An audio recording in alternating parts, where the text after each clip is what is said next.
Hello guys, welcome back to the channel. In this today's video, I'm going to show you how to save project in CapCut PC.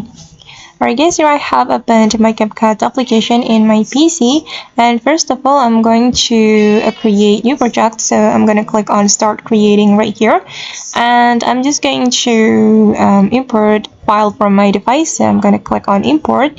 Then for instance, I'm just going to pick a random file from this device. I'm gonna add this one.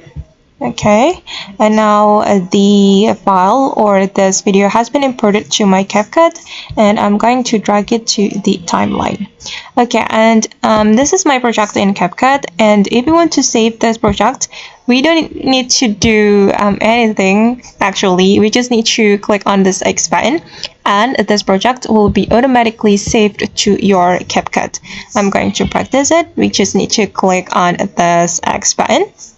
Okay, and this is the project that I have just created, and all of this or the project I have created in my CapCut application. If you want to access the project, we just need to double click on it, then the project will be opened. And I guess that's how we can save project in CapCut PC. I hope this tutorial will be useful for you.